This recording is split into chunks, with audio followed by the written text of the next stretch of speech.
All right, let's gear up for a deep dive into a world most of us only see in movies, the world of Green Berets. We're going deep into Hard Truths, a book by Congressman Mike Waltz, to really get a feel for the lessons he took away as, well, as the very first Green Beret to be elected to Congress. It's really striking how Waltz's time in the military, it shapes his views on, well, on everything, really, from leadership to global politics. It's not just theory with him. He brings in actual stories, real life stuff from his time on the ground, and he uses those experiences to kind of spotlight those virtues that I think, we can all learn from. Okay, so paint me a picture here. What kind of stories are we, like, what are we talking about? Anything particularly stick out in your mind? Oh, absolutely. There was one that really left a mark. Waltz was in this training exercise, and he's faced with this like gut-wrenching decision. He almost gives the okay to torture a prisoner, thinking it was like part of the simulation. It's heavy stuff. Makes you realize the moral tightrope these guys walk and how they're training. It's not just about physical strength; it's about mental and ethical fortitude. Intense, man. So we're not just peeking into like boot camp life here. We're talking about understanding how these Green Berets think and how those principles can help us navigate, well, the mess that is the world today, right? Exactly. And to get a grip on that mindset, Waltz takes us way back to the very beginning. Like, what does it take to become one of these guys? It's not just muscles and grit. It's a whole different way of thinking and leading. And this is where things get really interesting. He illustrates this with a story about a demonstration they did for some high-ranking official. They had a ranger, a SEAL, and a Green Beret, Right. right? And they each had to take down a wall. So the ranger and the SEAL, they go all brute force, impressive. But the Green Beret, he calls in a construction worker with a bulldozer to just, knock the thing down. That story, it's like the perfect snapshot of how Green Berets operate. They're often working with locals, people with different backgrounds, values, goals, the whole 9 yards. It's not about just barking orders. It's about persuasion, influence, getting everyone on the same page, building that trust to reach a common goal. So it's more about influence than just like raw authority. Right. That's a big takeaway right there. Makes sense considering the situations these guys find themselves in. But I got to imagine that requires a different kind of training, right? Not just the go in guns blazing kind of thing. Absolutely. Waltz goes deep on the training process, which is way longer than what Rangers or SEALs go through. There's a massive emphasis on understanding different cultures, learning languages, even psychology. Think about a medic. They might spend 2 years training, Yeah. learning everything from stitching up wounds in a busy city hospital to becoming fluent in, say, Arabic. That's commitment, man. Really drives home the sheer amount of knowledge these guys need to be effective in those unconventional situations. Yeah. So they're not just warriors. They're what Waltz calls warrior diplomats, right? Yeah, exactly. They're not there to just fight. They're there to build bridges, find common ground, and actually work towards goals everyone can get behind. It's a long game, about building partnerships that last, not just winning a battle. He gives this example of working with a tribal leader in Afghanistan. The goal wasn't to change the guy's beliefs, but to see where their interests aligned and build from there. It's about being practical, not just idealistic. I can already see how that kind of thinking would be useful in just everyday life. Absolutely. Whether you're haggling over a business deal or even navigating like a family squabble, understanding how to influence people to get everyone on board, that's gold. Let's shift gears a bit, talk about restraint. You wouldn't usually think of, soldiers needing restraint, but it's got to be huge for Green Berets, right? Waltz dedicated like a whole chapter to it. The interesting thing is, Waltz frames restraint as a sign of strength, not weakness. Knowing when to hold back, when to go the diplomatic route instead of brute force, that takes serious discipline. There's this, unbelievable story he tells about being in Afghanistan, under mortar fire, the whole 9 yards. His snipers, they find the enemy spotter, and it turns out to be this young kid. Man, talk about a heartbreaker. Oh, man, the pressure. Your guys' lives are on the line, but taking out a kid, that's a line you just don't want to cross. So what did they do? They held back. Waltz knew the Taliban used kids like that a lot, hoping for a propaganda win if the kid got killed by, American forces. Choosing not to fire, that took guts, man. It's a stark reminder that sometimes the toughest call is the one that goes against every instinct you have. Man, that's heavy. It really highlights the complexity of war and the moral dilemmas, that these guys face every day. Does Waltz, does he tie this idea of restraint to any historical examples? Yeah, he brings up General Grant after the Civil War. Grant could have come down hard on the Confederates, but he chose leniency. He understood that a brutal peace, it often leads to more fighting down the road. Again, that long-term thinking, thinking about the ripple effects of your actions. That's a powerful lesson, and not just for military leaders. It's about looking past the immediate crisis and really thinking about the impact of your decisions down the road. He also talks about restraint when you're being personally attacked, right? He does. Waltz talks about being accused of stolen valor, which is, a serious accusation for a veteran. His first instinct was to fight back, defend his honor. But his team, they advised him to show restraint, not give those accusations more attention. I can only imagine how hard that must have been. When someone's questioning your integrity, your character, you want to hit back. But sometimes the best move is no move at all. He realized fighting back would just make things worse and distract from the work he was trying to do. It's a reminder that, we don't have to respond to every jab. Yeah. Sometimes silence speaks volumes. So restraint on the battlefield, restraint when your character's attacked, it's multifaceted for sure. Absolutely. And it's more important than ever in today's world where everyone's constantly yelling their opinions, Knowing when to take a step back, breathe, choose a different path, that's a skill we could all use. Okay, so we've got restraint down, but what about discipline? That's got to be a core value for anyone in the military, right? Absolutely. But Waltz takes it deeper than the traditional follow the rules kind of discipline. He connects it to psychological stuff, delayed gratification, And he starts with this hilarious anecdote about a fight breaking out in Ranger School over a stolen chocolate brownie. A brownie brawl. Yeah. Seriously. That's amazing, but also kind of says a lot about the conditions these guys train under, huh? Where even a simple treat becomes like a precious commodity. Right. And he ties that to that famous Stanford marshmallow experiment where they tested kids' ability to resist temptation. The big takeaway was that resisting that urge for instant gratification, that's crucial for long-term success. So it's about building up that mental toughness, that focus on the big picture, even when you've got immediate desire staring you in the face. Does he give any examples from his own training that kind of drive that point home? Oh, yeah. He talks about his time at VMI, where they had this crazy, strict routine of folding blankets and making their beds perfectly every single day. It wasn't about the bed itself. It was about building discipline through, ingrained habits. Makes you think about how even small, consistent things, they can have a ripple effect, It's about creating structure, building that resilience, and developing that mental toughness to stick to a plan, even when it's tough. And then he takes us back to Ranger School, where they got all their MREs, their food up front. Imagine being constantly hungry, exhausted, carrying all your food with you. You could eat it all right then, but you knew you'd be screwed later if you did. That's a willpower test on a whole other level, like the marshmallow test, but with real-world consequences. Exactly. It's about resisting that urge, prioritizing the long game over immediate satisfaction. And it wasn't just about not eating. They had to ration those MREs, make them last.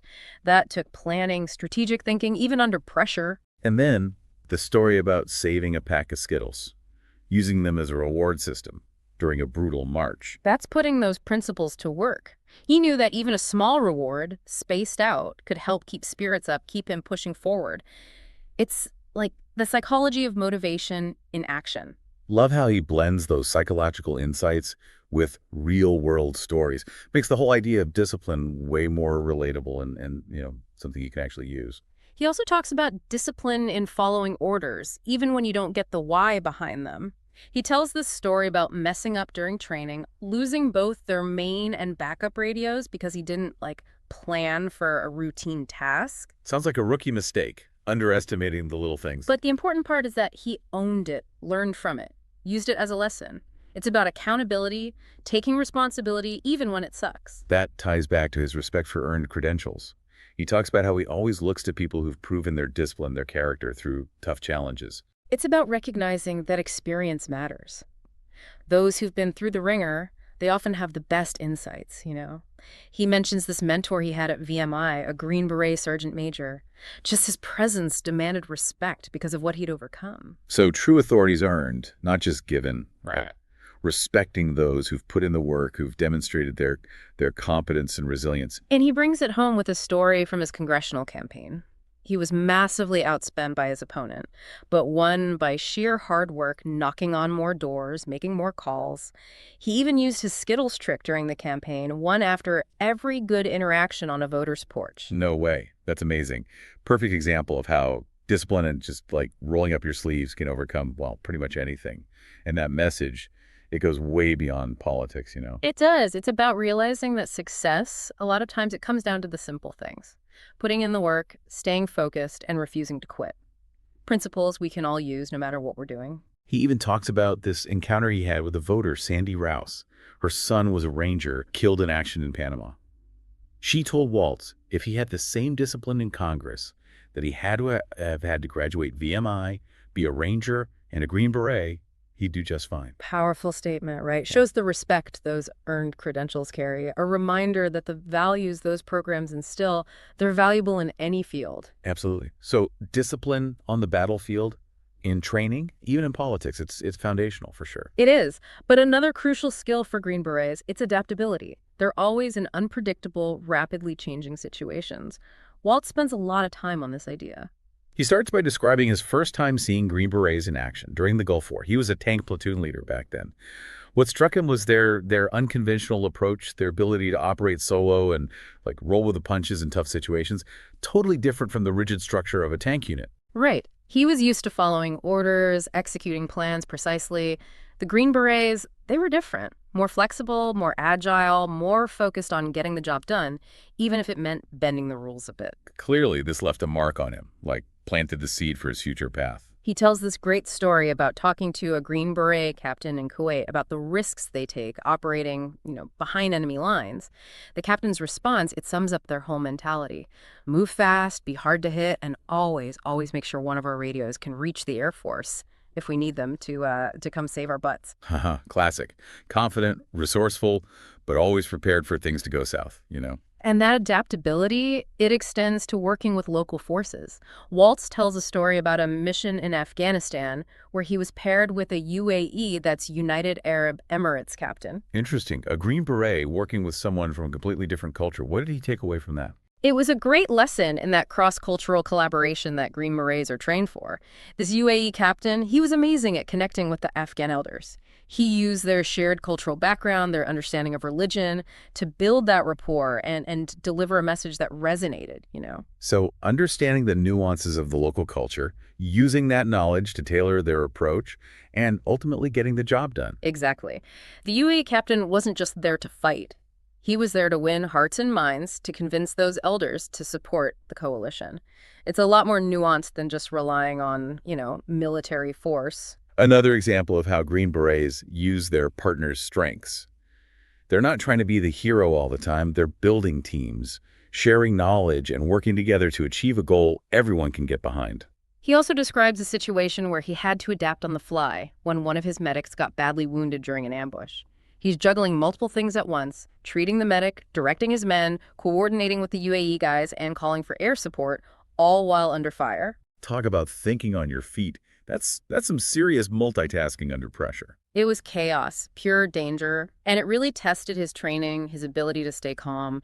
He had to make tough choices, like telling the medevac helicopter that the landing zone was clear, even though it was still a hot zone. Wow. Putting that helicopter crew at risk to save his medic's life. Mm-hmm. That's a heavy burden, man. It shows the kind of split-second decisions Green Berets have to make. They're often working with incomplete information where there's no easy answers. It's about weighing those risks and rewards, making the best call you can with what you know, and being ready to adjust if things change. That's a valuable skill in anything, really. We're always making decisions without having all the facts. He also stresses that adaptability is not just about reacting to surprises. It's about anticipating problems, finding creative solutions. He tells a story about when he had to support a French Special Operations Task Force in Afghanistan, but he wasn't given any extra resources to do it. The classic do more with less scenario. Yeah. How do you pull that off? Had to get creative. Talked it over with his team, and they decided to send just one of their best Green Berets to the French headquarters. They knew this one guy could provide that expertise, that guidance. Mm-hmm. It was about maximizing their impact, finding those leverage points where a small effort could have a big effect. It's also about trusting your people, giving them the freedom to make decisions and adapt on the ground. Precisely. And that trust, it pops up over and over in the book. But Wow. going back to adaptability, Waltz even connects it back to his time at VMI. He talks about how they'd find ways to bend those strict rules, like hiding civilian clothes in the walls and even sneaking in a pet cat. Uh-huh. That's amazing. It's funny, but it Yeah. shows how important it is to find creative solutions when you're boxed in. Thinking outside the box, questioning assumptions, finding a way to reach your goals even when the path's unclear, those are valuable skills anywhere. For sure. Waltz makes a great point about how adaptability is crucial in the war of ideas, too. He shares a story about meeting with an Afghan elder and his two daughters who were being secretly educated, going against Taliban rules. It's a perfect example of how education can be a weapon against extremism. The elder understood that educated, empowered women, they were a direct threat to the Taliban's ideology. Challenging those rigid beliefs, empowering people to think for themselves, creating a more open and tolerant society. And that leads into his point about adapting our strategies to fight, the ever-changing threat of Islamic extremism.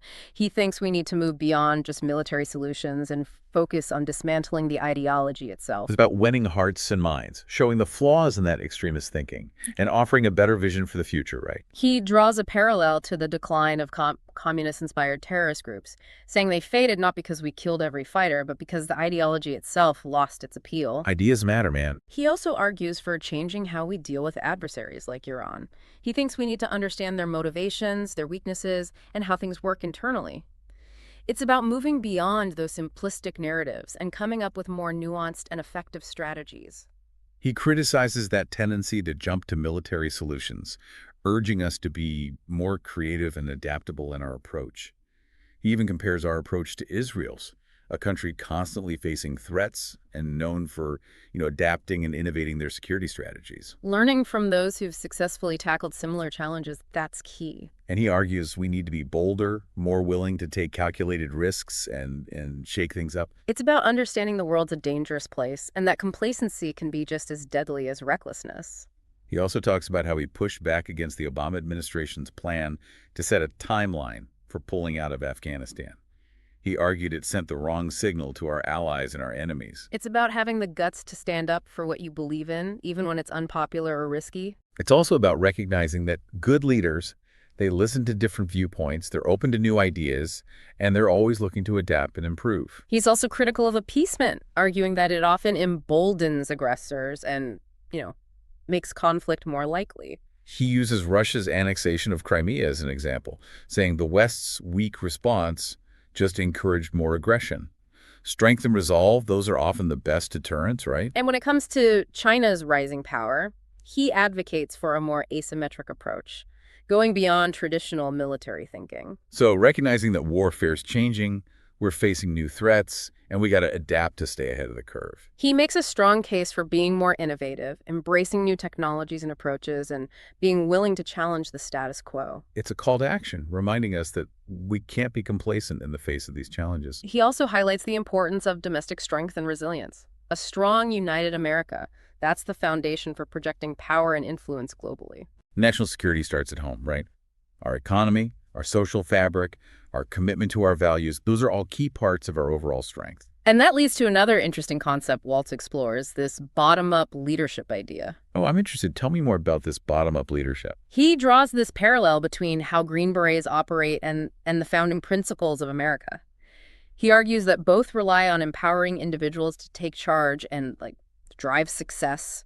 It's about recognizing the power of decentralized decision-making, trusting those closest to the action to make the right calls. He gives this example of a mission where his team had to decide whether to launch an air assault into this heavily defended enemy stronghold.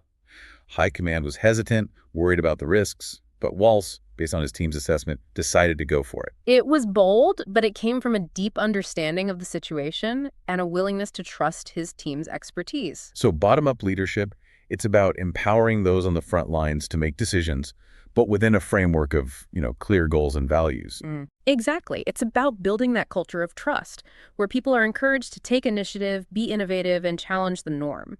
He talks about how he's applied these principles in his own career, both in the military and in business. It's about realizing that the best leaders are often the ones who step back, trust their people, and create an environment where everyone can shine. He believes this approach is perfect for today's world, where things move fast and are super complex. Centralized control, it's often ineffective and stifling. It's about agility, responsiveness, and empowering those closest to the customer or the problem to make those decisions. Compelling case for why this approach is essential for success in any field. Recognizing that the best solutions, they often come from the ground up, not the top down. It's a reminder that leadership isn't about hierarchy or authority, it's about empowering others to reach their full potential. Waltz also spends a lot of time on the importance of resilience, which seems like a given for anyone facing adversity, but even more so for Green Berets, where it becomes a matter of, survival. He kicks things off with this powerful story about Andre Murnane, a Green Beret who was seriously wounded in Afghanistan when his foot was shattered by an IED. But Andre, he was determined to get back on duty. He refused to let his injury define him, pushed himself through grueling rehab, and even convinced the army to amputate his foot so he could get a prosthetic. Talk about grit. He wasn't just physically resilient, he was mentally resilient, refusing to accept defeat. Exactly. It's that inner strength, that unwavering commitment to overcoming whatever's thrown at you. That's true resilience. He also shares his own experience battling a nasty foot infection during training, pushing himself to the limit despite the pain and exhaustion. It's a good reminder that resilience isn't about being superhuman. It's about pushing through those moments of doubt and discomfort, finding a way to keep going. And he makes the point that resilience isn't something you're born with. It's something you build by facing challenges and overcoming obstacles. He also talks about mental toughness, being able to control your emotions and focus on the task at hand, even in high-stress situations. He shares a story about Ken Dwyer, another soldier who was severely wounded in Afghanistan, losing his left hand to an RPG blast. But Ken, like Andre, was determined to get back on duty. He pushed himself through rehab, adapted to his new reality, and went on to have a successful military career, even reaching the rank of colonel. Inspiring, seeing that level of resilience, refusing to be defined by their wounds. It reminds us that we all have that capacity for resilience within us. We can all find a way to overcome challenges and come out stronger on the other side. But Waltz also expresses concerns about a trend he's seeing in America. He thinks we've become too risk-averse, too focused on shielding ourselves and our kids from discomfort and hardship. He worries that we're creating this culture of fragility where people struggle to cope with challenges and setbacks. He contrasts that with the values instilled in him through his upbringing and military training, where resilience was essential for success. He talks about the importance of challenging ourselves, pushing boundaries, and seeing discomfort as a path to growth. He also talks about teaching resilience to the next generation, moving away from this culture of coddling and towards one that encourages grit and determination. It's about instilling those values early on, giving young people the mental and emotional tools they need to navigate life's challenges. He even compares individual resilience to societal resilience. A nation of resilient individuals is better equipped to face the complexities and uncertainties of the world today. It's about creating a culture that embraces challenges, values innovation and adaptability, and is prepared to face adversity head-on. And speaking of values, Waltz also talks about servant leadership, a leadership style that puts the needs of others first and focuses on empowering and supporting those you lead. That's interesting. Not something you typically associate with the military. It is. Waltz argues that it's crucial in the military, especially in special operations. He shares a powerful story about Sumar Gul, an Afghan sergeant major who embodied the principles of servant leadership. What was so special about Sumar? Sumar was a former teacher who joined the Afghan army to defend his country and his people. He was known for his courage, his dedication to his men, and his unwavering commitment to the mission. A true leader, through and through. Absolutely. Waltz describes how Sumar was always willing to lead from the front, to put himself in harm's way for his men, constantly checking on his soldiers, making sure they had what they needed, putting their well-being before his own. Tragically, Sumar was killed in action during an ambush, and Waltz recounts the harrowing experience of recovering his body under enemy fire. It's a powerful testament to the bond of respect and admiration he had for this Afghan soldier, and it underscores the tragic human cost of war. It does. And Waltz contrasts Sumar's leadership style with that of the typical Afghan officer, who often saw their position as a source of power and privilege. A sad reality, but unfortunately one that plays out in many parts of the world. Waltz believes that servant leadership is an antidote to cynicism and self-serving behavior. It's about creating a culture where leaders are accountable to those they lead, where service is valued, and where the mission comes first. He makes the point that Servant leadership can be practiced at any level of an organization, not just at the top. Exactly. He describes how he encourages it among his own team, empowering them to take ownership, support each other, and focus on what needs to be done, creating a culture of mutual respect and accountability where everyone feels valued and empowered. He also stresses the importance of humility.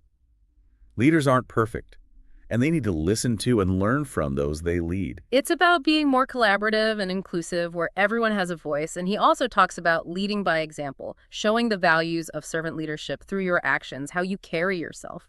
So walking the talk, right? Showing your team that you're willing to put in the work, make sacrifices, and put their needs ahead of your own. Exactly. He makes a really strong case for why servant leadership is essential for building strong, effective teams, fostering trust and loyalty, and achieving success that lasts. He even connects servant leadership to citizenship, suggesting that a nation of servant leaders is a stronger, more resilient nation. It's a powerful message, a reminder that we can all be servant leaders in our own way, regardless of our job or position. It's about finding ways to make a positive impact, contribute to our communities, and build a better future. Speaking of making a difference, Waltz also tackles a topic that's often uncomfortable but incredibly important: speaking truth to power. It's essential for any organization that wants to learn from mistakes, adapt to change, and avoid repeating past failures. He starts with his heartbreaking story about one of his soldiers, Sergeant First Class Brian Woods, who was killed in action in Afghanistan. He talks about the painful process of dealing with the aftermath, including the bureaucratic hurdles Brian's family had to go through to get the benefits they deserved. It's a stark reminder of the cost of war and the importance of honoring those who serve by making sure they and their families are taken care of. He also talks about Richard Stayskull, a Green Beret who was diagnosed with terminal cancer after a military doctor misdiagnosed his condition. It highlights the system failures that can happen in large institutions. But despite his prognosis, Stayskull decided to fight back. He lobbied Congress to change the laws so service members could sue the government for medical malpractice. That must have been an uphill battle. It was. But Stayskull, with support from Waltz and other advocates, eventually got the law changed.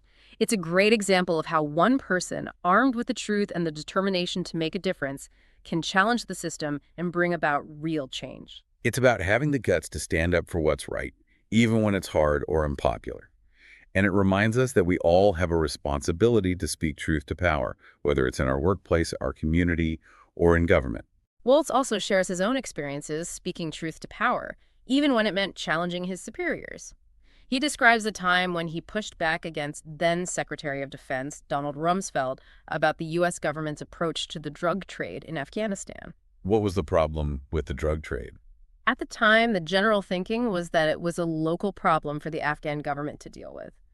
But Waltz, based on his firsthand experience, knew that the drug trade was funding the very terrorists we were fighting. He saw the hypocrisy of fighting a war on terror while ignoring a major source of funding for those terrorists. He took his concerns straight to Rumsfeld, arguing that the U.S. needed to be more proactive in disrupting the drug trade. That's pretty bold, especially for a junior officer.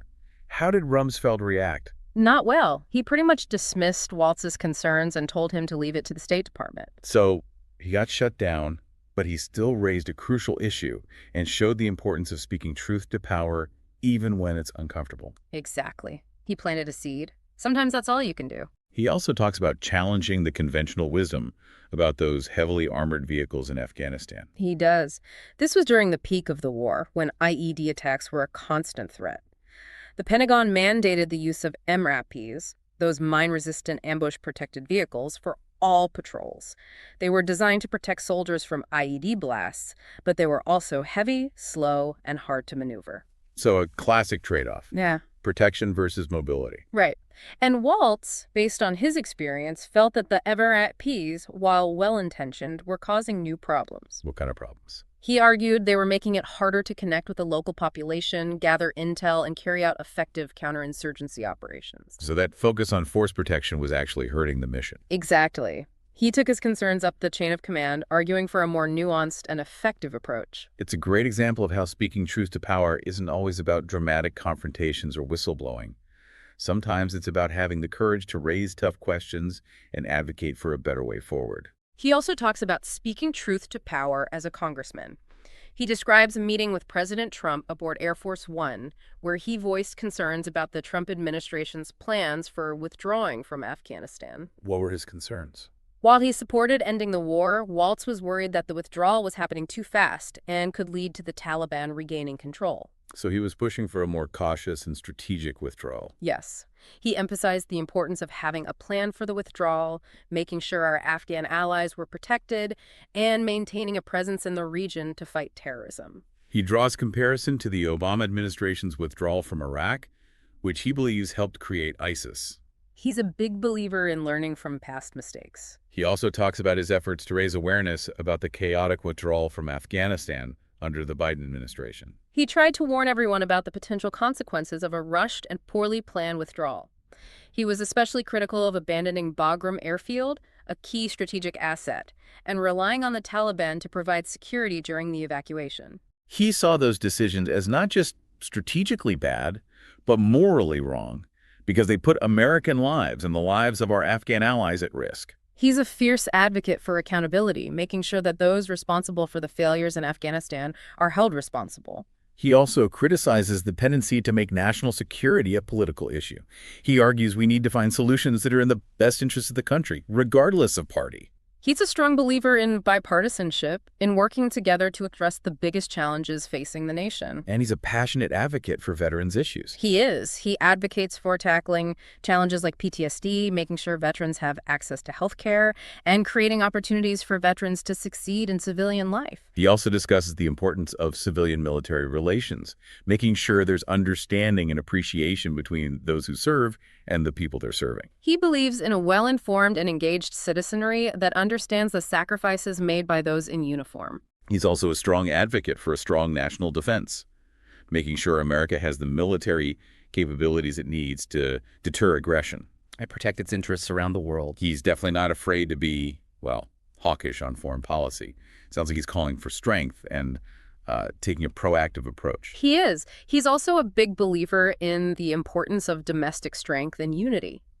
He argues that a divided and weakened America, it's more vulnerable to threats from the outside. Makes sense. Our internal divisions, those can be exploited by our adversaries. He's a strong advocate for civic engagement, patriotism, and a shared commitment to the principles that, make America what it is. It's like he's appealing to this sense of shared purpose, a common good that brings us together as Americans.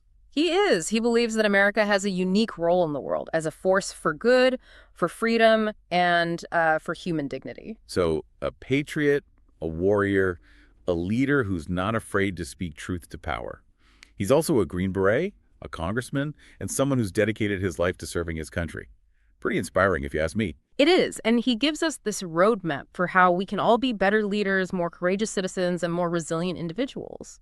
Waltz also dedicates a big chunk of the book to the importance of taking calculated risks. It seems like that's baked into the whole Green Beret ethos, right? It is. It's about being willing to embrace risk, to push those boundaries, and operate in situations where the outcome, well, it's uncertain. He argues that risk-taking is essential for achieving great things, making progress, and overcoming challenges. He starts by sharing this gripping story about a mission he led in Afghanistan to capture this high-value Taliban target. It involved a daring air assault into a remote, heavily defended enemy stronghold. Sounds incredibly dangerous. It was. The risks were sky high, but Waltz, based on his team's assessment and his own judgment, decided that the potential payoff, it outweighed the risks. He talks about the meticulous planning, the careful coordination, and just the raw courage it took to pull off such a complex and dangerous operation. Sounds like something out of a movie. He also highlights the importance of being adaptable, of being ready to change the plan as things change, and trusting his team to make the right calls on the ground. Even with all the challenges, the mission was a success. The Taliban target was captured, and Waltz's team made it back to base safely.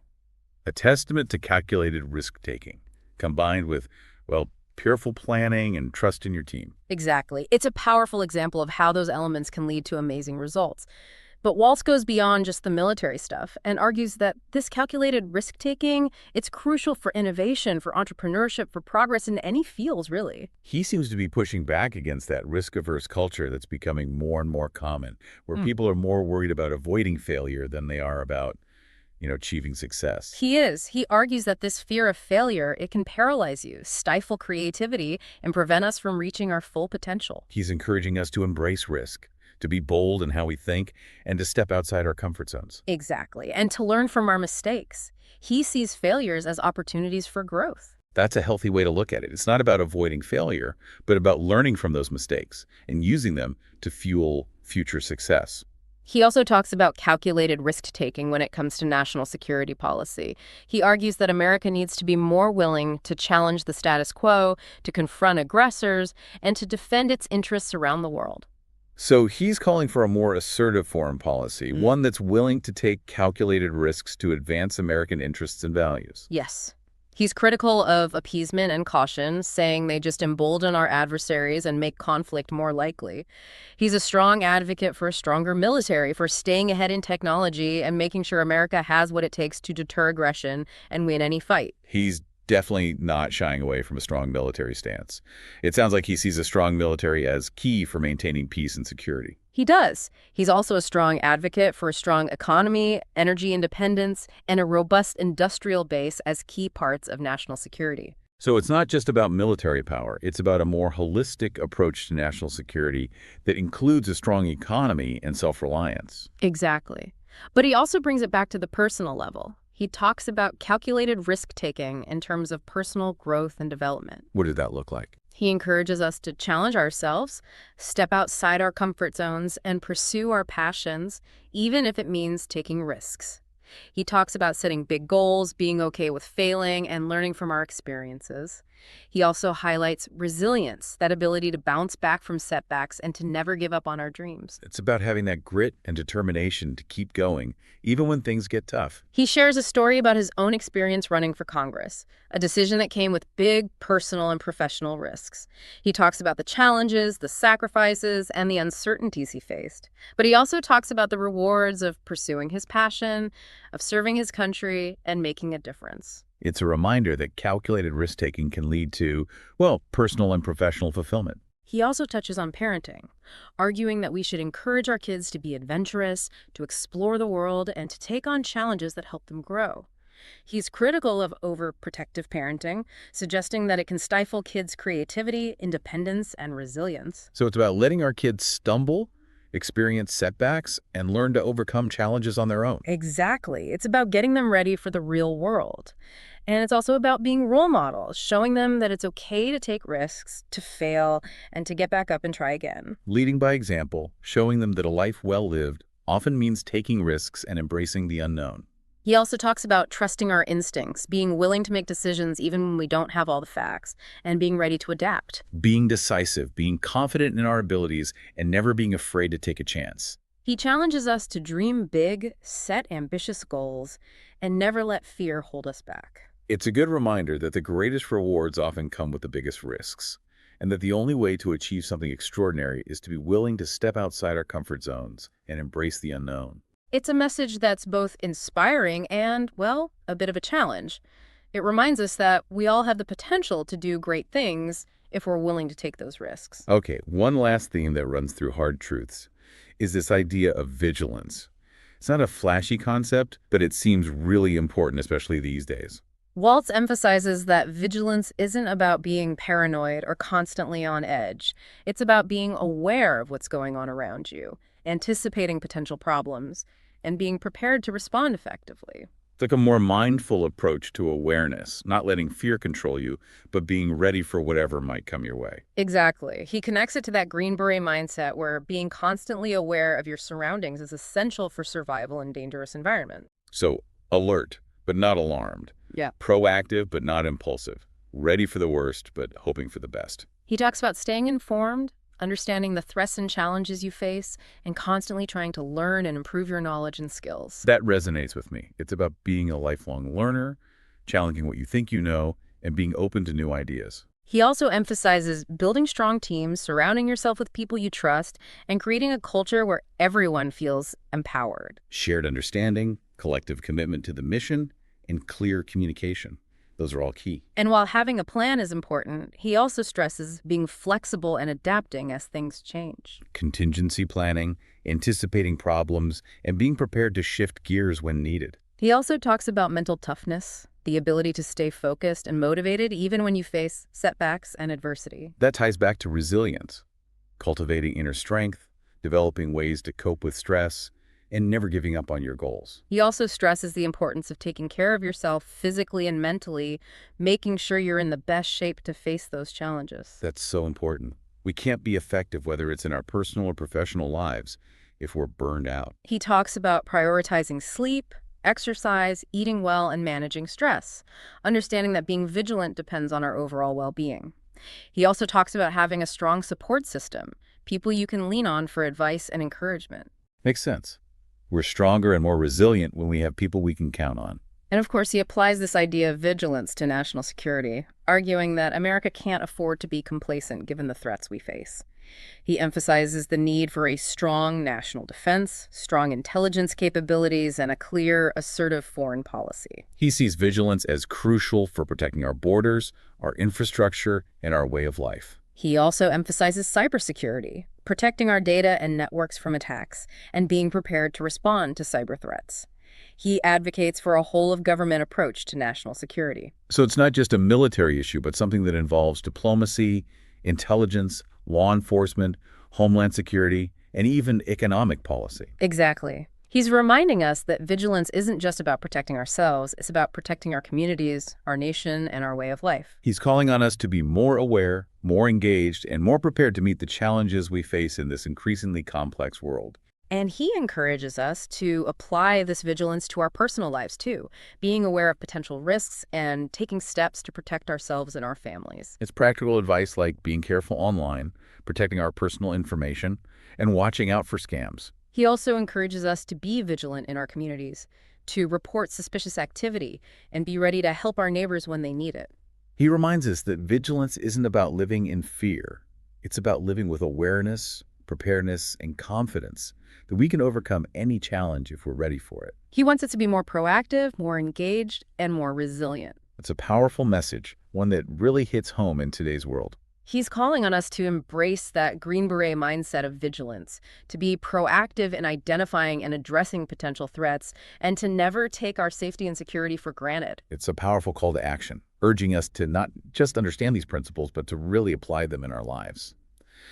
So as we wrap up this deep dive into hard truths, let's take a minute to recap those key Green Beret values that Waltz hammers home throughout the book. Yeah, we've got restraint, discipline, adaptability, bottom-up leadership, resilience, determination, servant leadership, speaking truth to power, and taking calculated risks. Wow, that's quite a list.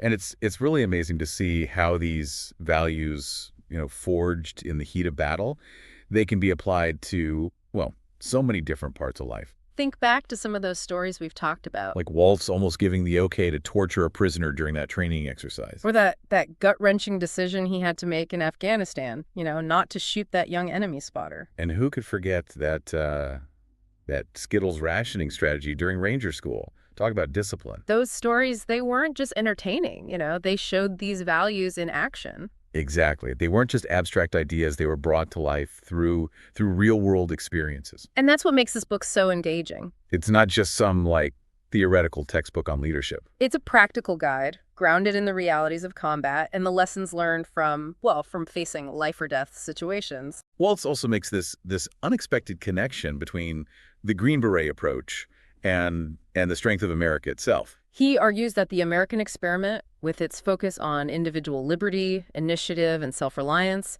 it shares a core philosophy with the Green Beret way of thinking. It's about empowering individuals, trusting them to make decisions, and encouraging them to own their actions. It's a powerful reminder that those values that make America what it is, they're not just some lofty ideals, they're principles we can actually cultivate and use in our own lives. So as we wrap up our deep dive here, here's a final thought for you to chew on. How can you apply these Green Beret principles in your own life? Maybe it's showing restraint when you're in a heated argument. Or adapting to a sudden change at work. Or having the courage to speak truth to power even when it's tough. These values, they offer a roadmap for navigating those challenges we all face. If you're looking for a fresh perspective on leadership, A dose of inspiration. and a practical guide for living a life of purpose and impact, Pick up Waltz's Hard Truths. You won't be disappointed.